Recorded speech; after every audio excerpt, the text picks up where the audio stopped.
বেশ কিছু টাইম আগেই সন্ধ্যা হয়ে গেছে। এখন ওই 7:30টার মতন বাজে। রেডি হচ্ছি, বাইরে যাব।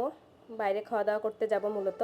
তন্না সোনাকে বলা হয়েছিল ওর পাপার জন্মদিন উপলক্ষে যে রেস্টুরেন্টে নিয়ে যাব, বাইরে গিয়ে খাওয়া দাওয়া করব। ওই যে একবার শুনেছে, এখন তো আর না গেলে উপায় নেই। তো চলুন যাই, বাইরে থেকে খাওয়া দাওয়া করে আসি। বাসায় তো সবসময় রান্নাবান্না করি, মাঝে মধ্যে বাইরে থেকে খাবার খেলে ভালো লাগে। দেখা যায় একবেলা একটু রেস্ট হয়। তো বের হয়ে পড়ছি আমরা। সন্ধ্যার আগে বৃষ্টি হয়েছে, বেশি টাইম লাগবে না, বাসার কাছেই চলে আসছি। দেখে তো মনে হচ্ছে একদম দিনের বেলা, তাই না?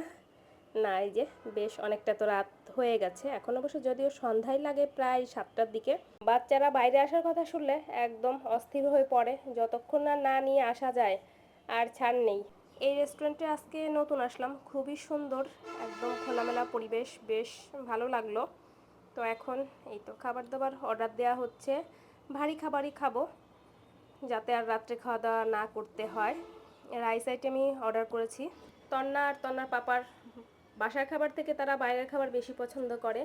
আমার আবার মানে মাঝে মধ্যে খাওয়া হয় বাইরের খাবার, বা খেতেও ইচ্ছা করে, কিন্তু বাইরের খাবার খাওয়ার ঠিক সেই পর মুহূর্তেই মনে হয় কখন বাসার খাবার খাবো। বাসায় যদি ডাল ভাতও হয় তাতেও মনে হয় শান্তি। এখন ওয়েট করার পালা। ভিতরের পরিবেশটা কিন্তু ভীষণ সুন্দর, আপনাদেরকে একটু ঘুরিয়ে দেখিয়ে দিলাম। তো তন্না সোনা তো আর ওয়েট করে থাকতে চাচ্ছে না, শুধু দুষ্টুমি করতেছে। তো পরে দেখলাম যে বাচ্চাদের বেশ কতগুলো রাইড আছে। তোর পাপাকে বললাম নিয়ে যাও, ও একটু খেলা করুক, তাতে করে একটু শান্ত থাকবে, আর ওই টাইমে খাবার দাবার দিয়ে যাবে। এই যে বলতে বলতে ওকে নিয়ে এসেছে সাইডেই।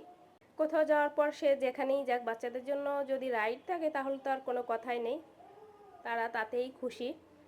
এই যে বেশ অনেকগুলো রাইড ছিল, যাই হোক ভালোই হয়েছে।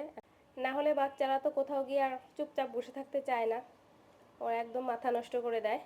এমনিতেও তো মাঝে মধ্যে ওকে নিয়ে বের হই, কোনো পার্কে যাই, দেখা যায় ও একটু খেলাধুলা করে ঘুরে ফেরে।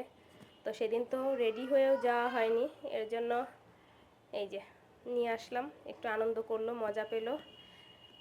তারপর এই তো খাবার দাবার চলে এসেছে, চলুন এখন খাওয়া দাওয়া করি, তারপর বাসায় ফিরবো। বেশি টাইম লাগবে না, যেহেতু বললাম একদমই কাছে। সব কিছু মিলিয়ে খাবার দাবার বেশ ভালো ছিল। তন্না সোনাও হাত দিয়েই খাবার খাচ্ছিল। ও একটু দেখা যায় হাত দিয়ে খাবার খায়, কোথাও গেলে বা বাসায়ও পরে আমাকেই খাইয়ে দিতে হয়। সব কিছু মিলিয়ে খাবারগুলো বেশ মজা ছিল।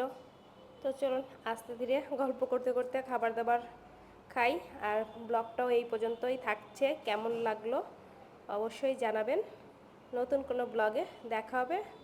আজকের মতো বিদায়, টাটা। সবাই খুব খুব বেশি ভালো থাকবেন।